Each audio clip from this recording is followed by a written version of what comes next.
যখন মাইয়েতকে কবরে শোয়ানো হয় তখন সে তাকে দাফন করে যাওয়া ব্যক্তিদের হাঁটার খসখস আওয়াজ শুনতে পায়। এরপরে তাকে যখন শুইয়ে দেওয়া হয়, সে যদি মুমিন ব্যক্তি হয় তাহলে তার মাথার দিকে তার সলাত এসে দাঁড়িয়ে যায়। দুনিয়াতে আপনি যে নামাজগুলো পড়েছেন, আমি যে নামাজগুলো পড়ছি, এগুলো মাথার দিকে দাঁড়িয়ে যায়। ডান দিকে চলে আসে তার সওম, সওম মানে কি? রোজা। বাম দিকে চলে আসে যাকাত, যাকাত মানে কি? যাকাতের সাথে তো আমরা পরিচিত নই। আমরা ওই যে রাস্তাঘাটে যে দান খয়রাতগুলো ওঠানো হয়, এগুলোর সাথে খুব পরিচিত, তাই না? তারপরে পায়ের দিকে চলে আসবে তার আত্মীয়তার সম্পর্ক রক্ষার ইবাদত, তার এই যে অন্যান্য দান সদকা, তার নফল আমল, তার তাসবিহ তাহলিল, তার কোরআন তেলাওয়াত ইত্যাদি পায়ের দিকে চলে আসবে। এখানে একটা হাদিস এসেছে, সূরাতুল মুলক যে ব্যক্তি রাতের বেলা তেলাওয়াত করবে, কোন সূরা ভাই? তাবারাকাল্লাযী বিয়াদিহিল মুলক ওয়া হুয়া আলা কুল্লি শাইইন কাদির। এই সূরা যে ব্যক্তি রাতের বেলা করে তেলাওয়াত করবে, ইনশাআল্লাহ সূরা মুলকও কবরে তার সাথে থাকবে এবং কবর আযাব থেকে সূরা মুলক তাকে বাঁচাবে ইনশাআল্লাহ। আমি বুঝাচ্ছি যে কি অবস্থাটা হবে। এবার দুজন ফেরেশতা মাথার দিক থেকে আসবেন, আসতে চাইবেন, সালাত বলবে এখান দিয়ে আসা যাবে না, এদিক দিয়ে আসা যাবে না।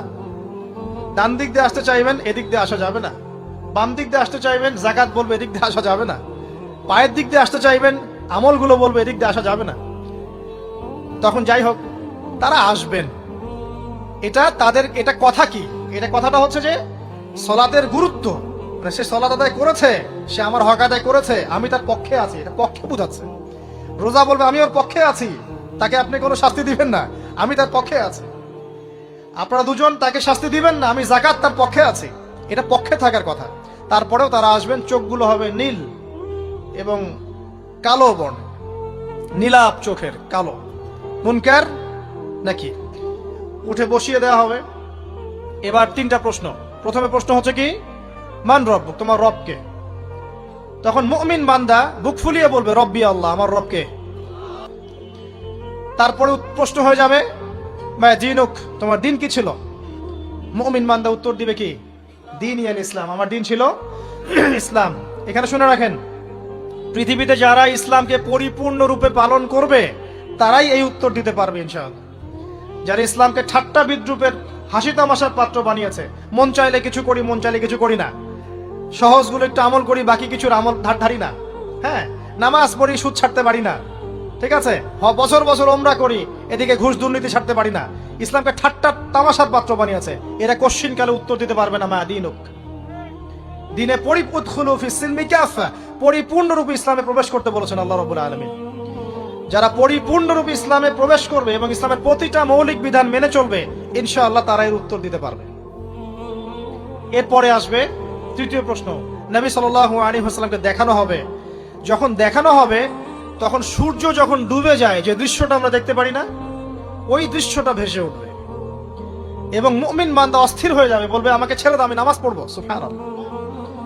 তার কারণ তার কাছে মনে হবে যে আসরের ওয়াক্ত হয়ে গেছে, আসরের ওয়াক্ত হয়ে গেছে, আসরের ওয়াক্ত চলে যাচ্ছে, আমাকে নামাজ পড়তে হবে। চিন্তা করেছেন? ওই যে একটা হাদিস আছে না, যে 7 শ্রেণীর মানুষকে আল্লাহ রাব্বুল আলামিন আরশের ছায়া দিবেন। তার মধ্যে এক শ্রেণীর মানুষকে, যার অন্তর মসজিদের সাথে ঝুলে থাকে, তার মন মসজিদের সাথে ঝুলে ছিল, এই সূর্য ডুবে গেল বলে আমাকে ছেড়ে দাও, আমি নামাজ পড়তে যাব।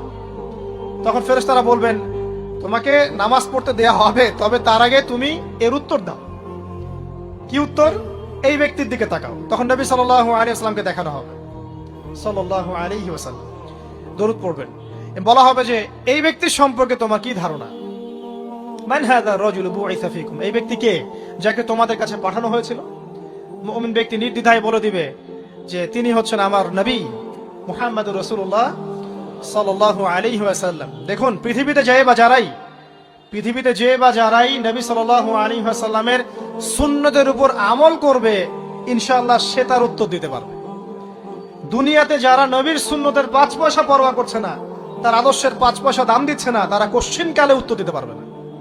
নাম হতে পারে আব্দুর রহমান, আব্দুর রহিম, নবীর সুন্নতের ধার ধারে না, তারা উত্তর দিতে পারবে না। নবীর সুন্নতের গুরুত্ব কত গভীর, এটা আমাদেরকে এখান থেকে বুঝতে হবে। তাই প্রিয় যুবক ভাইরা, মুসলিম ভাইরা, আমাদের জীবনটাকে নবীর আদর্শ এবং সুন্নতে ঢেলে সাজাতে হবে। সকাল থেকে সন্ধ্যা পর্যন্ত প্রতিটা কাজ করবো কার তরিকায়? রাসূলের তরিকা। নামাজ পড়বো তার তরিকায়, রোজা, সিয়াম, হজ, জাকাত, আমল, মুআমালাত, আখলাক সব কার তরিকায়? নবী সাল্লাল্লাহু আলাইহি ওয়াসাল্লামের তরিকা অনুযায়ী ইনশাআল্লাহ। আল্লাহ পাক তৌফিক এনায়েত করুন, আমিন। এবার ফেরেশতা দুজন জিজ্ঞাসা করবেন অবাক হয়ে যে তুমি কিভাবে এটা জানলে? তুমি কিভাবে এই তিনটা প্রশ্নের উত্তর দিতে পারলে?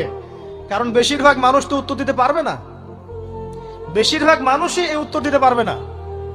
কারণ কিয়ামতের মাঠে 1999 জন মানুষ জাহান্নামে যাবে, নাউজুবিল্লাহ। তো এটা কঠিন পরীক্ষা। আল্লাহ রাসূল সাল্লাল্লাহু আলাইহি ওয়াসাল্লাম বলেছেন যে নিশ্চয়ই তোমাদেরকে এখানে পরীক্ষায় ফেলা হবে, আর তোমরা যদি এই পরীক্ষা জেনে তোমাদের মৃতদেরকে দাফন করা থেকে বিরত না থাকতে, তাহলে আমি তোমাদেরকে শুনিয়ে দিতাম কবরে কেমন পরীক্ষা হয়। মানে যদি আমরা শুনতে পারতাম যে কবরে কেমন পরীক্ষা হয়, আমরা ভয়ে আমাদের মৃতদেরকে দাফন পর্যন্ত করতাম না। এটা নবীজি বলছেন সাল্লাল্লাহু আলাইহি ওয়াসাল্লাম। তাকে জিজ্ঞাসা করা হবে যে তুমি কিভাবে জানলে এটা? বেশিরভাগ মানুষ তো পারে না উত্তর দিতে। তখন সেই ব্যক্তি বলে বসবে, সেই ব্যক্তি বলবে যে করাতু কিতাব আল্লাহ, আমি আল্লাহর কিতাব এই কোরআন পড়েছি। মুমিন বলবে আমি আল্লাহর কোরআন পড়েছি, ফাআমানতু বিহি, আমি এর উপর ঈমান এনেছিলাম, ওয়া সাদ্দাকতু, এবং সত্যায়ন করেছিলাম। সুবহানাল্লাহ। অতএব দুনিয়াতে যারা দ্বীনের জ্ঞান অর্জন করছে না, কোরআন পড়ছে না, হাদিস পড়ছে না, পড়াশোনার চেষ্টা করছে না, জানার চেষ্টা করছে না, কবরে পাওয়ার ডিফিকাল্ট আছে। এটা একটা অন্যতম প্রশ্ন।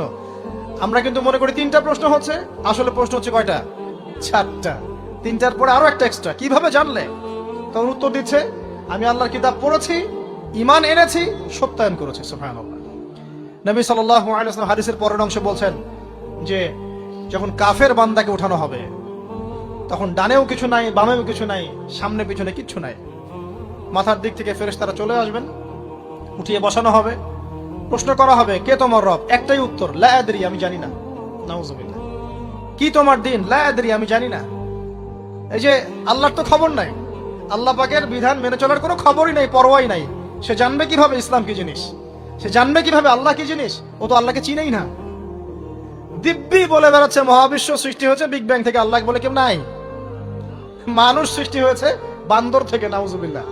কিভাবে উত্তর দিবে? মান রব্বুক। 3 নাম্বার প্রশ্ন যখন করা হবে, এই ব্যক্তিকে দেখো দেখি, সে বলবে যে আমি জানি না এই ব্যক্তিকে, তবে শুনেছিলাম, মানুষের মুখে শুনেছিলাম, মানুষ যা বলতো আমি তাই বলতাম।